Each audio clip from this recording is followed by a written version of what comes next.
Nah, setelah sampai di tempat di Pemalang itu, di Randu Dongkal, di tempat abahnya, Ketemu langsung waktu itu ya? ketemu Kang Odeng, ketemu. Bicara masalah keluhan saya lah gitu Kang Odeng, permasalahan saya begini kan gitu Kang Odeng. Akhirnya si abahnya memberi solusi uang itu tadi Kang Odeng, tapi dengan cara harus buang uang gitu Kang Odeng. Maksudnya gimana? Ritualnya gimana katanya pertama? Pertama itu saya dibawa ke daerah Kang Odeng, masih di daerah Pemalang juga Kang Odeng, dari rumahnya itu nggak jauh Kang Odeng, paling sekitar 2 kilo, tapi alas Kang Odeng, hutan. Dia dibawa masuk ke dalam jauh ke dalam tuh Kang Odeng, paling ya sekitar 500 meter lah Kang Odeng jalan ke dalam. Itu sore Kang Odeng, sekitar jam 3:30, bawa kemenyan sama bawa dupa itu Kang Odeng. Nah, di dalam situ ada kuburan Kang Odeng. Ceritanya si Abah itu kuburan Nyi Ratu. Nyi Ratu siapa? Nyi Ratu Kidul.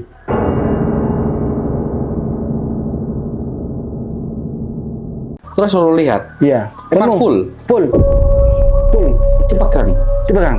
Saya gini di atasnya. Dan itu dia bilang, ya udah tutup. Kamu pulang.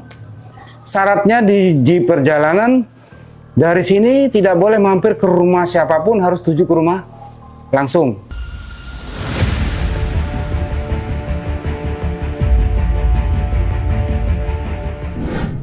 Selamat sore Sobat Ekspedisi Kang Odeng. Pada kesempatan kali ini kita nggak sendiri, kita ditemani oleh seorang narasumber yang bernama Mas Wahyu. Mas Wahyu ini akan mengisahkan di mana Mas Wahyu pernah melakukan ritual mengwujudkan uang. Kalau bahasa Arabnya mendohirkan uang. Kita sambut narasumber kita. Assalamualaikum Mas Wahyu. Assalamualaikum. Waalaikumsalam Kang Odeng. Gimana kabarnya? Baik, sehat Kang Odeng. Alhamdulillah. Tadi perjalanan dari rumah ke sini naik apa? Naik bis Kang Odeng. Naik bis ya? Iya. Lancar ya? Lancar. Dulu pernah main ke Banyuwangi? Belum pernah Kang Odeng. Baru sekali ini? Iya, baru sekali ini. Masya Allah. Ya, boleh dikisahkan Mas Wahyu. Dulu katanya panjenengan pernah melakukan ritual namanya mewujudkan uang pendohiran uang. Itu awal ceritanya gimana kok sampai kejadian itu Mas Wahyu? Itu tahun berapa? Jadi begini Kang Odeng, itu kejadiannya kalau tidak salah saya itu tahun 92 Kang Odeng. Ya sekitar tahun 92, pokoknya tahun 90-an lah Kang Odeng. Saya dulu ya pengusaha Kang Odeng, usaha semen ini Kang Odeng. Jadi saya punya karyawan, beberapa banyaklah karyawan saya Kang Odeng. Jadi ya saya masukkan semen ke pelanggan toko-toko gitu Kang Odeng. Nah, ya alhamdulillah waktu itu lancar lah Kang Odeng usaha saya. Jadi waktu itu saya punya karyawan Kang Odeng. Karyawan saya itu wah pokoknya rajin lah Kang Odeng, rajin, patuh, terus sopan gitu Kang Odeng. Cuman dia punya anaknya banyak Kang Odeng. Anaknya 5 kalau tidak salah saya itu setahun satu anaknya lahir. Anaknya itu manutan Kang Odeng. Istilahnya kata orang itu jujur lah gitu. Jadi saking jujurnya dia saya percaya Kang Odeng. Saya tawarinlah dia karena saya mengingat anaknya kecil-kecil kan gitu Kang Odeng, biar supaya ada perubahan lah nasibnya gitu Kang Odeng. Saya suruh dia, mau nggak kamu tak bukakan gudang di daerah Palembang sana? Mau Pak, bilang gitu. Tapi yang benar menjalankannya. Ya Pak, 1 bulan kemudian saya kirim Kang Odeng dia ke sana beserta orang berapa ya? Orang 5 kalau tidak salah itu Kang Odeng. itu dulunya ini karyawan biasa ya? Dulunya karyawan biasa Kang Odeng, tukang pikul. Tukang pikul. Ya, tukang Sampai pikul. kasih kepercayaan suruh apa? Suruh memegang Megang ya. gudang ini. Iya. Megang gudang, terus apa namanya? Untuk mensuplai semen inilah Kang Odeng ke Toko-toko. toko-toko. Iya betul, benar Kang Odeng. Lah, setelah saya kirim mereka ke sana, itu bulan pertama bagus Kang Odeng, lancar. Bulan kedua lancar, bulan ketiga lancar, bulan berikutnya mulai nggak lancar Kang Odeng. Jadi setorannya itu loh Kang Odeng.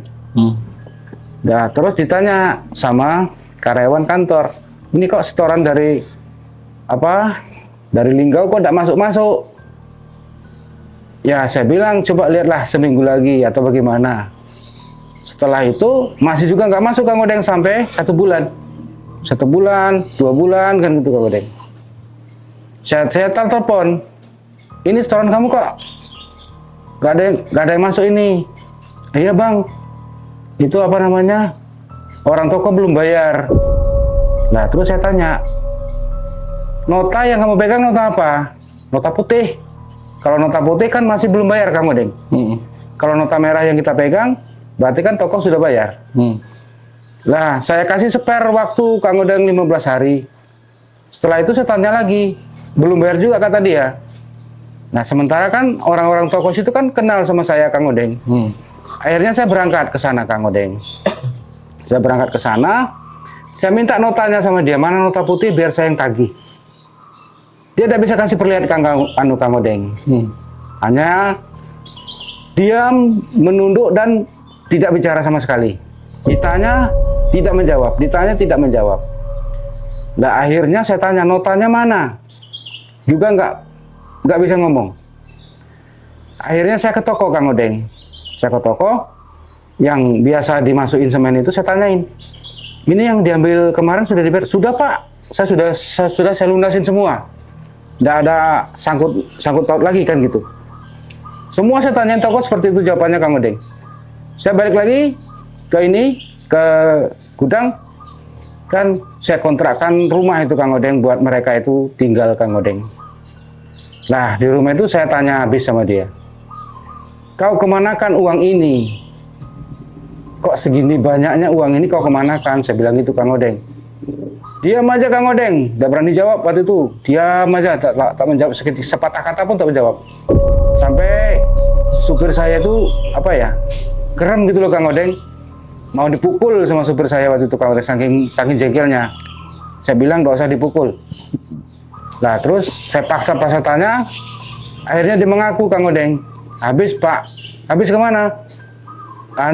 Buat itu apa? Karaoke gitu. Loh, kamu kok pakai uang ini buat karaoke? Sementara kan tanggung jawab saya kan harus bayar ke pabrik. Kamu kan tahu sendiri, saya buka DO di pabrik harus bayar setiap bulan. Kenapa kamu poya-poyakan uang ini, kecuali untung dari ini kamu pakai kebutuhan apa enggak masalah. Kalau kamu pun uang ini kamu pakai buat kebutuhan keluarga kamu, mungkin saya bisa berpikirlah, saya bilang gitu Kang Odeng. Tapi ini kamu pakai buat poya-poya. Ya maaf omong ya Kang Odeng. Banyak setelah itu informasi dari tetangga-tetangga sebelah mengatakan bahwasanya, wah Pak, anak buahmu di sini tiap malam poya-poya,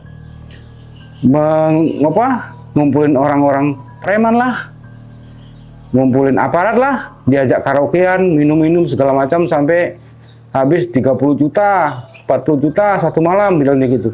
Saya sampai ngurut dada Kang Odeng. Aduh, gimana ini? Tapi kan akhirnya itu besoknya Kang Odeng saya tutup itu gudang. Saya tutup gudang, semua saya bawa pulang ke tempat gudang ke kantor pusat. Saya bawa pulang, mobil segala macam saya bawa pulang. Terus dia pun mau saya apakan kamu ini? Saya lapor kamu ke polisi. Kamu masuk penjara, anak istrimu mau makan apa? Saya sampai berpikir seperti itu Kang Odeng, karena anaknya kecil-kecil. Jadi ya tega nggak tega lah Kang Odeng, saya biarin. Jadi saya nanggung resiko lah Kang Odeng gitu, apa yang dia buat sama saya. Kolab saya Kang Odeng, otomatis semen kan harus saya bayar. Sampai saya jual aset segala macam Kang Odeng, mobil. Sampai berapa kerugian waktu itu? Hampir berapa ya Kang Odeng? Hampir 800 lah Kang Odeng. 800 juta. Tahun segitu ya? Iya, tahun segitu. Wah, berat rasanya Kang Odeng. Dan itu pun setelah saya tutup itu, saya jual-jual semua. Itu masih belum ketutup Kang Odeng. Masih belum ketutup, masih ada lah sebagian utang saya yang belum terselesaikan. Akhirnya saya bingung Kang Odeng, aduh nih harus bagaimana? Aset sudah banyak yang dijual. Usaha saya sudah tutup tuh Kang Odeng, sudah enggak jalan lagi. Sudah tutup. Lah, ada teman saya yang ngasih tahu. Ayo Mas, kita ke Jawa aja Mas. Ngapain? Kita cari pesugihan. Pesugihan apa? Ya cari duit, bilangnya gitu Kang Odeng. Saya kan enggak ngerti Kang Odeng yang begini-beginian. Karena udah collab tadi ya? Iya. Nah, karena saya sudah collab tadi, saya sudah bingung Kang Odeng. Jadi percaya-percaya aja gitu Kang Odeng. Ya akhirnya ya saya setujuin. Saya akuilah sama teman saya, udah kalau kayak gitu, kalau memang ya paling 1 bulan lah. 1 bulan udah selesai. Itu nanti terbayarkan semua.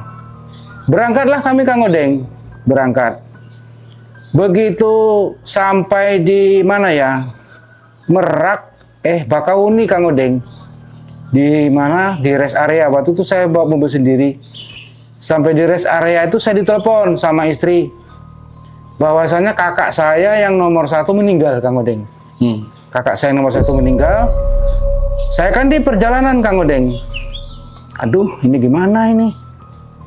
Mau pulang atau gimana? Lah akhirnya saya telepon istri, ya udah kamu aja yang ke tempat kakak yang menghadiri, karena saya ini jauh sudah mau masuk Jakarta, saya bilang gitu Kang Odeng. Udah mau nyebrang, saya bilang gitu. Ya udah akhirnya saya nggak pulang, saya langsung ke tempat tujuan yang dimaksud oleh teman saya tadi, yang dibawa, yang teman saya bawa tadi. Tujuannya ke daerah Pemalang Kang Odeng. Pemalang, daerah Randu Dongkal. Ya. Orang berapa berangkat ke sana? 2 Kang Odeng. Saya berdua sama teman saya itu gantian bawa mobil. Nah, setelah sampai di tempat di Pemalang itu, di Randu Dongkal, di tempat abahnya, Ketemu langsung waktu itu ya? Ketemu Kang Odeng, ketemu. Bicara masalah keluhan saya lah gitu Kang Odeng, permasalahan saya begini kan gitu Kang Odeng. Akhirnya si abahnya memberi solusi uang itu tadi Kang Odeng, tapi dengan cara harus buang uang gitu Kang Odeng. Maksudnya gimana? Ritualnya gimana katanya pertama? Pertama itu saya dibawa ke daerah apa ya Kang Odeng? Masih di daerah Pemalang juga Kang Odeng. Dari rumahnya itu nggak jauh Kang Odeng, paling sekitar 2 kilo. Tapi alas Kang Odeng, hutan. Dia dibawa masuk ke dalam jauh ke dalam tuh Kang Odeng. Paling ya sekitar 500 meter lah Kang Odeng jalan ke dalam. Itu sore Kang Odeng, sekitar jam 3:30. Bawa kemenyan sama bawa dupa itu Kang Odeng. Nah, di situ, di dalam situ ada kuburan Kang Odeng. Ceritanya si abah itu kuburan Nyi Ratu. Nyi Ratu siapa? Nyi Ratu Kidul.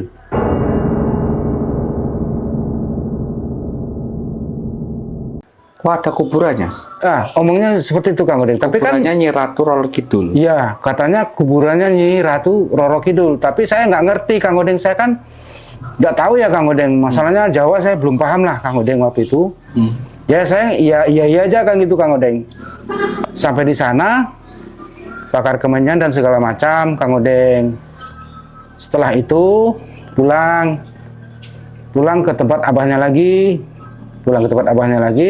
Saya nginap waktu itu di hotel Kang Odeng. Besok pagi saya ke sana lagi ke tempat abahnya. Terus abahnya bilang, kamu harus buang uang lagi 200 juta kan gitu. Pertama itu buang uang 250 juta Kang Odeng. Ya ini pertama buang 250 juta. Saya masukkan tas, uang itu saya buang di jembatan, di tengah-tengah jembatan itu diuntalkan ke tengah air itu loh Kang Odeng. Nah, Maksudnya kenapa kok harus buang uang? Kan ini tujuannya cari uang. iya, aku juga nggak ngerti waktu itu Kang Odeng. Ya namanya lagi bingung ya Kang Odeng ya. Jadi itu katanya dapatnya 5 miliar Kang Odeng. Oh, jadi kalau panjenengan buang uang 250 juta dapat 5 miliar. Ya, satu kardus. lah ya. Ya, satu kardus gudang garam besar itu loh Kang Odeng. Jadi penuh itu katanya 5 miliar.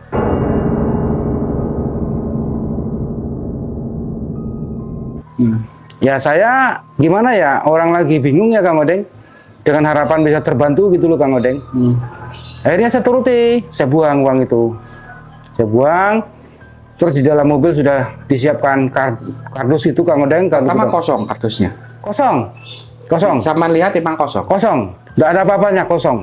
Terus sama buang uangnya panjenengan itu ke sungai itu. Iya. Setelah itu disuruh lihat saya sama Abah itu kardusnya itu ada penuh sama uang. Habis membuang Iya. uang 250 Iya, juta ke penuh. sungai. Iya. Terus suruh lihat. Iya. Emang Penuh. full. Full. Full. Dipegang. Coba Kang, saya gini-gini di atasnya. Dan itu dia bilang, ya udah tutup. Kamu pulang. Syaratnya di perjalanan dari sini tidak boleh mampir ke rumah siapapun, harus tuju ke rumah langsung. Itu pakai mobil siapa? Mobil sendiri, mobil saya. Kardus itu di mobilnya Iya, masnya. mobil saya. Nah, terus syarat yang kedua, tidak boleh dibuka di tengah jalan, harus sampai di tempat baru dibuka. Setelah dibuka, uangnya barulah kamu gunakan untuk menyelesaikan masalah-masalah kamu, kata si Abah tadi. Ya saya mengikuti Kang Odeng, tidak berani macam-macam. Lah di perjalanan kan butuh mandi Kang Odeng. Di rest area apa ya? Rest area apa? Pom bensin lah kayak gitu Kang Odeng. Lah tas saya ini kejepit sama kardus itu Kang Odeng. Saya mengambil tas saya itu tak geser kardusnya. Loh kok ringan? Tadinya kan kalau uang penuh kan berat Kang Odeng.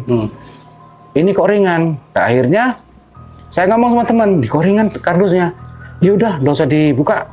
Nanti kita yang menyalahkan kan gitu Kang Odeng. Ya udah, saya terus mandi. Setelah selesai mandi segala macam udah selesai, makan dan apalah gitu Kang Odeng. Lanjut perjalanan.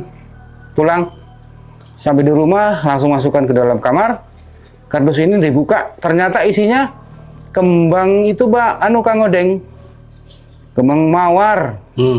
Dua biji sama kertas gitu Kang Odeng, kertas kayak kertas HPS itu kecil gitu Kang Odeng. 2 lembar sama batu bata 1. Waduh. Lah kok ini isinya, saya bilang sama teman, loh. Ini kok kayak gini, kayak gimana ini? Ya udah, kita telepon lagi abahnya. Ditelepon abahnya. Abahnya bilang, disangkanya kami melanggar di perjalanan Kang Odeng. Padahal kami tidak melanggar, tidak mampir kemana-mana. Kami mengikuti seperti apa yang dikatakan abah ini. Akhirnya abah itu bilang, ya udah kamu kesini lagi. Kamu kesini lagi. Ya udah, bah, minta waktu 2-3 hari lah bah. Capek bolak-balik kan gitu Kang. Jauh Kang Odeng. Pertama sama telepon tuh kalau jadi bata nggak ada uang itu ngomongnya siapa gimana? Si dukunnya. Dikasih tahu, dibilangnya kami melakukan kesalahan Kang Odeng. Abahnya ngotot bahwasanya kami melakukan kesalahan, padahal kami tidak melakukan kesalahan sama sekali. Itu kardus pun tidak pernah kami buka, disentuh pun ya waktu itu saya ngambil tas, geser tas itu ya, yang itu yang saya sentuh, kan itu Kang Odeng. Jadi berapa hari kemudian balik lagi ke situ Kang Odeng, ke Pemalang itu. Balik lagi ke sana, terus ngobrol-ngobrol lagi sama Abah itu. Apanya ngomong gimana waktu ngobrol di rumahnya dia? Ya bilangnya begini Kang Odeng, kamu ini ya tetap menyalahkan kami Kang Odeng. Tetap menyalahkan kami bahwasanya kami itu melakukan kesalahan. Padahal sama sekali nggak ada melakukan kesalahan. Akhirnya besoknya lagi dibawa lagi kami ke makam itu Kang Odeng. Ritual lagi di sana. Yang ritualnya Abah sendiri. Yang baca-bacanya Abah sendiri. Oh, panjenengan di belakang? Di belakang. Kami di belakang. Setelah itu pulang ke rumah abahnya. Terus abahnya bilang, kamu harus buang uang lagi. Berapa bah? 200 juta. 200 juta. Ya, Lawang itu Bapak punya waktu itu, Mang? ada Kang Odeng. Waktu itu ya kalau mau buat mengangsur waktu itu bisa teransur Kang Odeng. Jadi dikarenakan iming-iming 5 miliar ini lah Kang Odeng, maksud saya kan supaya bisa kembali lagi usaha gitu loh Kang Odeng. Ada modal bisa kembali lagi usaha. Memang teman saya itu bilang kita harus pakai modal kalau mencari seperti ini. Kalau mencari seperti ini, kalau mau cari yang besar kita harus pakai modal gitu Kang Odeng bilangnya. Ya kan saya tidak pernah melakukan apa-apa Kang Odeng, jadi saya percaya aja. Cuman batin hati saya mengatakan gini Kang Odeng, kalaupun ini memang benar rezeki saya, terwujudlah ini uang. Bisa saya selesaikan semua permasalahan saya. Tapi kalau saya dibohongin lagi, ya susah lah. Ibaratnya saya sudah curiga Kang Odeng. Pasti ini ada orang Abah ini yang nunggu di bawah di sungai itu loh Kang Odeng. Ngambilin uang kan gitu. Makanya saya tidak kasih tas lagi Kang Odeng. Saya tabur-tabur itu uang tuh kayak kertas tabur-tabur.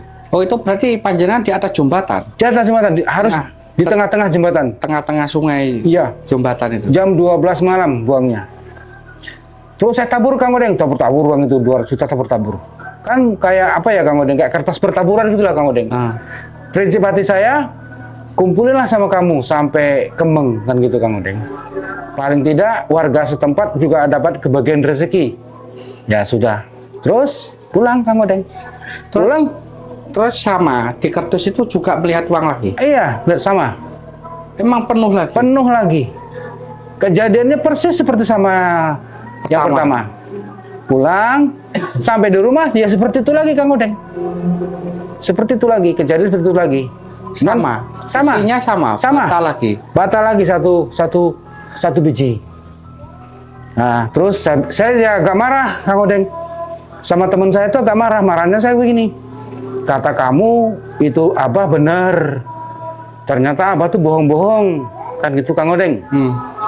Ya udah sekarang gini aja. Kita ke Jawa lagi. Kita pres Abahnya harus bertanggung jawab. Kan gitu Kang Odeng. Akhirnya kami ke Jawa lagi Kang Odeng. Nah disitulah saya sampai terdampar 2 tahun di Jawa Kang Odeng. Ke Jawa lagi. Pergi lagi ke tempat Abah itu. Ngomong lagi sama Abah itu. Terus Abah itu nyarankan ngambil pesugihan Nyi Blorong Kang Odeng. Lah saya Kenapa dilanjut yang tadi? Gimana kisahnya uang yang tadi? Ya saya tanya. Dia bilang itu kesalahan kami lagi gitu Kang Odeng. Berarti rezeki kamu udah ada di sana. Kamu sudah berbuat salah gitu Kang Odeng. Jadi terus gimana Bah? Kelanjutannya Bah? Ya udah gini aja.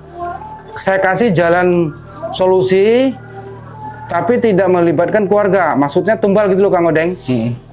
Kalau tumbal-tumbal saya tidak mau Bah. Saya bilang gitu. Enggak, ini enggak tumbal-tumbal. Kita ritual ke ke daerah Cirebon Kang Odeng. Daerah Cirebon itu ke laut itu Kang Odeng. Kita minta sama Nyi Blorong gitu Kang Odeng. Ini yang saya katakan ini yang sebenarnya nih Kang Odeng. Apa yang saya lakukan, apa yang terjadi dengan diri saya gitu loh Kang Odeng. Pergilah waktu itu kami ritual Kang Odeng. Berangkat jam 10 malam dari rumahnya Abah. Ya harusnya jam 12 ke atas melakukan ritual gitu Kang Odeng. Jadi dari Pemalang ke Cirebon ini? Ya, ke laut gitu Kang Odeng. Antara Pemalang Brebes. Antara Pemalang Brebes. Ada laut itu Kang Odeng. Kayak pantai gitu Kang Odeng, tempat Pantai. orang-orang makan-makan gitu Kang Odeng. Nah, ke sana. Lah, setelah sampai di sana istirahat sebentar karena jamnya belum masuk gitu Kang Odeng, belum waktunya jam 12 ke atas. Kami rokok-rokokan terus ngopi-ngopi gitu Kang Odeng. Setelah jam 12 ke atas masuk Kang Odeng. Jadi Abahnya turun ke pinggir laut itu Kang Odeng. Akhirnya tadinya sebetis ini Kang Odeng. Saya juga turun, Abah itu turun, saya turun, teman saya juga turun Kang Odeng. Terus Abahnya bilang begini, di antara kita bertiga nanti siapa yang melihat kilatan seperti kayak naga ngomong gitu Kang Odeng. Ya ternyata di antara kami bertiga ini yang lihat saya Kang Odeng. Yang lihat saya, bah, ada kilatan bah, kayak naga bah. Ya udah, diam, gitu. Air itu Kang Odeng dari sebetis naik ke lutut, dari lutut naik ke paha, gelombang itu loh Kang Odeng, biur gelombang itu. Waduh, saya kan takut juga Kang Odeng. Waduh, ini nanti dimakan naga atau gimana? Ya itu ya. Terus saya nggak bisa berenang gitu loh Kang Odeng. Lah akhirnya Abah ini ngomong, ini uang bisa wujud, tapi kamu harus mengorbankan anak. Loh, kan tadi kan sudah bilang bah, kami tidak mau korban anak, korban keluarga. Kata Abah bisa kalau Nyi Blorongnya minta tumbal anak, bisa digantikan sama kerbau, kan gitu Kang Odeng. Ya ganti kerbau aja, bah, enggak apa-apa kalau ganti kerbau, tapi jangan anak, kan gitu. Enggak bisa, harus anak. Lah, memang wujud uang Kang Odeng. Di situ lihat Ada. uangnya di mana? Itu ritualnya di gua apa di pinggir pesisir? Di pinggir ini Kang Odeng, kayak mana ya? Kayak tempat rekreasi gitu loh Kang Odeng. Tempat rekreasi makan, pantai. Kan ada lataran di atas tuh Kang Odeng, kan ini laut nih bawah, kan ada lataran tempat semen gitu loh Kang Odeng, semen. Uang itu tumpuk di situ Kang Odeng, kalau tidak salah sekitar panjangnya 1,5 meter, lebarnya 1 meter, tingginya 50 cm, merah semua Kang Odeng. Emang awal nggak ada ya? Nggak ada. Awalnya nggak ada, setelah itu ada. Saya lihat, waduh. Lah terus Abah itu bilang, itu, kamu lihat itu, tuh. Kamu korbankan anakmu salah satu di antara kamu. Kalau kamu mau itu kita bawa pulang, kan gitu Kang Odeng. Saya kan nggak mau Kang Odeng. Teman saya juga nggak mau gitu loh Kang Odeng. Akhirnya Abah ini bilang, aduh payah kamu ini, sudah dipanggilin malah nggak mau. Loh, saya bilang kan dari awal nggak mau bah, saya bilang gitu. Kalau numbalkan keluarga, kalau kerbau nggak apa-apa, kan gitu, kita beli kerbaunya, saya bilang gitu. Lah akhirnya uang itu hilang Kang Odeng. Uang itu hilang, air tuh Kang Odeng dari paha ini langsung gede Kang Odeng, sampai ke segini Pak, sampai ke dada gitu loh Kang Odeng. Saya kan tidak bisa berenang Kang Odeng, takut saya kelelep, saya lompat ke atas, lari ke atas, teman saya juga lari ke atas Kang Odeng. Nah, Abah ini kan sudah agak tua Kang Odeng, cuman jalannya ini agak kencut gitu loh Kang Odeng, cacat kakinya agak pincang. Ya saya pun juga gimana ya waktu itu, percaya tidak percaya Kang Odeng, Abah ini tidak bisa naik ke atas Kang Odeng, kayak ada yang narik gitu loh Kang Odeng. Sampai Abah ini jerit-jerit Kang Odeng, tengah malam tuh sekitar jam 1 tuh tolong gitu. Nah terus tak pegang tangan Abah ini, saya berdua dengan teman, kiri kanan pegang tangan Abah, tarik, berat kami tabun Kang Odeng. Kayak di bawah ada yang narik. Kayak ada yang narik di bawah, berat betul. Nah terus aku bilang sama kawan, gimana ini? Berat sekali, padahal Abah itu kan terlalu besar Kang Odeng orangnya. Gimana ini? Udah, dia tolong gitu. La ilaha illallah, kontal sampai ke atas Kang Odeng. Itu kaki Abah ini kayak gitu loh Kang Odeng, kayak kena cakar-cakar itu loh Kang Odeng. Kayak kena cakar-cakar. Terus Abah itu bilang, yaudah kita pulang. Payah kamu, dimarah-marahin Kang Odeng kami. Terus di perjalanan dia bilang, nggak usah bawa mobil ngebut-ngebut, pelan-pelan aja sampai rumah, karena kita ini diikuti dari belakang sama Nyi Blorong. Ini pasti tetap minta ini, tetap ngambil nih. Wah kan, saya jadi takut Kang Odeng. Wah ini uang nggak dapat, anak mati atau keluarga mati, malah ciloko kan gitu Kang Odeng. Singkat cerita sampai di rumah Abah. Terus Abah udah masuk ke dalam rumah, saya pamitan sama kawan, kami nginap di hotel Kang Odeng. Nginap di hotel, pulang ke hotel. Terus besoknya kami ke tempat Abah lagi. Lah Abahnya ini bilang, kamu harus beli ayam jago blorok. Kalau tidak kamu beli ayam jago blorok, kita dikasih waktu malam ini jam 12 malam. Itu akan diambil darahnya. Ya mau dibuang, istilahnya di larung gitu ya Kang Odeng. Terus dari Abah itu lagi Kang Odeng, dari Abah itu sudah dipersiapkan semua sajian-sajian itu tadi, darah ayam bloro itu loh Kang Odeng, sama emas 1 gram dan dimasukkan dalam tempurung, dibungkus sama kain putih.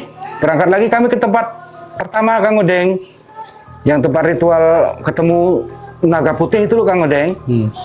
Nah sampai di sana Abah itu bilang, Abah itu tidak berani Kang Odeng yang buang, kami disuruhnya buang, teman aku juga tidak berani. Nah, waduh ini kalau enggak saya sendiri buang nanti takut keluarga tuh Kang Odeng, anak atau gimana kan. Akhirnya pas jam 12 tepat harus dibuang kata Abah itu. Saya buang Kang Odeng, saya buang bur ke tengah laut. Yang saya herannya Kang Odeng, yang saya heran, kalau batu kita lempar ke air lah ya Kang Odeng, kan langsung jeblung kan gitu Kang Odeng. Ini kan tempurung Kang Odeng, dibungkus lagi sama mori. Seharusnya kan ngambang. Ini kayak batu Kang Odeng. Berat ya? Iya, begitu dilempar, puk langsung hilang Kang Odeng. Ya udah, sudah diterima itu, sudah diterima. Abah itu lihat dari jauh aja Kang Odeng, nggak berani dekat lagi ke pinggir laut itu. Ya udah, langsung pulang. Pulang Kang Odeng, kami pulang. Pulang juga nggak boleh ngebut. Tapi kan begitu sampai di rumah, kami pulang ke hotel. Tapi kan saya was-was Kang Odeng. Saya was-was. Waktu itu anak saya masih kecil Kang Odeng, masih umur 1 tahun, nggak salah, belum sampai Kang Odeng, 1 tahun 8 bulanan, masih bayi anak saya Kang Odeng. Saya telepon istri, anak gimana? Nggak apa-apa. Kamu ngapa numbalin anak apa? Kata istri saya. Enggak, saya bilang gitu. Nggak apa-apa, dia bilang gitu. Terus teman saya juga ngebel istrinya, anak gimana? Nggak apa-apa. Ya udah, aman kan Kang Odeng? Udah, akhirnya kami pergi Kang Odeng. Pergi ke tempat teman. Itu singkat cerita ya Kang Odeng. Pergi lama lah Kang Odeng. Saya ninggalin Pemalang itu lama. Saya pergi lagi sama teman itu ke tempat lain lagi Kang Odeng. Rasanya habis dari itu pulang ke rumah lagi? Enggak. Oh enggak pulang? Enggak. Berkelana Kang Odeng. Langsung berkelana? Iya, Jawa Timur, Jawa Barat, Jawa Tengah. Sekitar 4 bulan apa 5 bulan gitu Kang Odeng.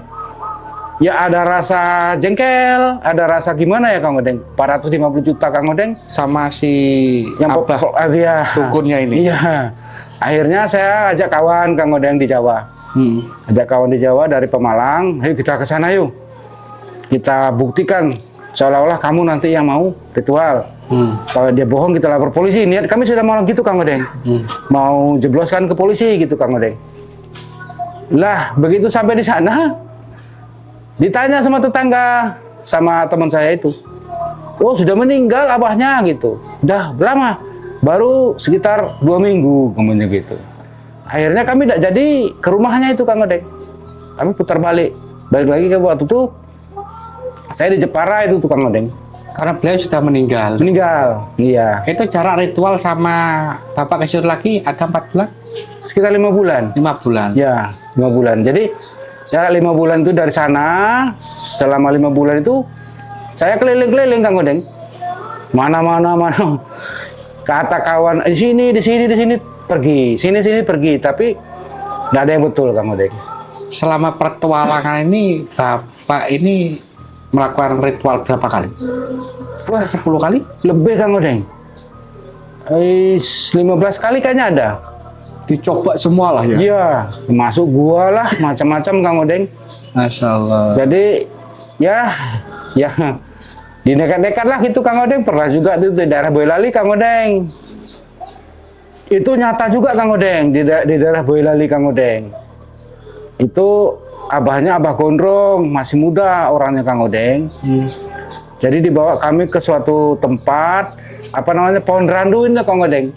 Pohon randu. Pohon kapuk randu. Jadi randu ini Pohon bolong. 3 ini Kang Odeng, 3 pohon, gede-gede Kang Odeng, besar pokoknya, 3 orang 4 ngerangkul gitu enggak kerangkul, tapi gandeng-gandeng gitu loh Kang Odeng, 3. Nah di tengah-tengah ini ada kayak keempat gitu loh Kang Odeng. Nah saya sama teman saya ke tempat Abah Gondrong, ngomong gini, terus dia suruh beli sajennya itu kalau nggak salah 100.000 Kang Odeng. 100.000 sajen lah di sana. Terus bawa uang 100.000 uang nyata. Saya kan sudah pusing Kang Odeng, sudah pusing kepala saya kan gitu. Terus ditual sama Pak Gondrong ini gini, muncul Kang Odeng, butuh hijau Kang Odeng. Benar Kang Odeng. Wah, panjenengan yang ritual. Iya, Tapi yang manggil kuncinya Abah Gondrong. Gondrong tadi. Ya, muncul benar Kang Odeng, lidahnya panjang gewer-gewer Kang Odeng. Jadi kan sebelum itu kan dikasih tahu sama Abah Gondrong. Nanti kalau apa namanya demitnya muncul, kamu ngomong aku butuh. Kalau ditanya kamu ngapain ke sini? Saya butuh uang yang bisa saya gunakan di alam saya. Kamu gini kan uangnya di muka dia. Ya, saya bilang gitu. Benar Kang Odeng, muncul benar Kang Odeng, muncul benar. Jadi apa yang disampaikan sama Abah Gondrong, ya saya gitu kan Kang Odeng. Saya butuh ini, uang ini yang bisa saya gunakan di alam saya kan gitu Kang Odeng. Nah, jadi kamu mau berapa kan gitu? Ya terserah mau ngasih berapa, saya bilang gitu Kang Odeng. Kan itu apa namanya? Ritual di sana kan harus bawa Kang Odeng. Kain warna hijau dibentangkan gitu. Muncul benar Kang Odeng uang di situ Kang Odeng. Di situ ada uang. Muncul benar uang di situ. Tapi minta lagi istri saya. Aku bilang waktu itu saya bilang begini. Janganlah Mbah, istri saya Mbah, saya bilang gitu. Yang lain aja lah, apa sapi, apa kambing, saya bilang kan gitu Kang Odeng. Terus dia bilang, enggak mau, saya mau istri kamu. Kamu kasih istri kamu ke saya, kamu bawa ini pulang. Saya bilang enggak lah, saya bilang gitu. Terus hilang itu uang Kang Odeng. Uang itu hilang, apa namanya? Kayaknya pohon tuh gerak-gerak gitu Kang Odeng. Guru. Lah, teman saya kan 2 orang yang ngikutin saya Kang Odeng. Termasuk teman saya yang bawa dari Sumatera dulu. Yang dari Pemalang dulu, yang ngajak ke Pemalang. Lari Kang Odeng ketakutan sama teman yang satu lagi. Lari. Lah terus jalan itu kan arah ke kolam gitu Kang Odeng. Kolam ikan. Kan tengah malam Kang Odeng, gelap. Mungkin saking tidak nampaknya jalan, kejegur. Teman saya yang 2 itu kejegur masuk kolam, saking takutnya lari gitu Kang Odeng. Nah terus saya jalan sama Abah Gondrong itu. Bah, kamu tidak mau ngasih istri kamu? Ya enggak lah Bah, aku bilang kan gitu. Ya kan bisa kamu kawin lagi, dia bilang gitu. Ya enggak lah Bah, saya bilang gitu. Ya. Si wujudnya butonnya gimana? Wujudnya? Kayak mana ya Kang Odeng? Kalau giginya kayak taring-taring gitu loh Kang Odeng. Giginya taring-taring, terus matanya tuh merah Kang Odeng. Lidahnya panjang kayak gewer-gewer itu Kang Odeng. Lidahnya jelar gitu. Sampai ke tanah enggak? Enggak Sampai ke pusarnya ya? Dada. Iya, sampai ke dada. Panjang lidahnya gitu Kang Odeng. Beh, saya takut. Waktu itu yang komunikasi pakai bahasa apa? Jawa apa Indonesia? Bahasa Indonesia. Bahasa Indonesia. Dia juga komunikasinya bahasa Indonesia Kang Odeng. Ngapain kamu kesini gitu? Tapi besarnya seberapa? Ya, kayak apa ya? Kurang lebih kayak 2 meter lah Kang Odeng. Lebih tinggian dia lah daripada manusia. Iya, ditinggian dia dari manusia 2 meter lah. Hitam Kang Odeng, hitam. Rambutnya itu gondrong juga. Gondrong. Makhluk itu rambutnya Gondrong. Rambutnya panjang Kang Odeng, hitam. Terus mukanya hitam.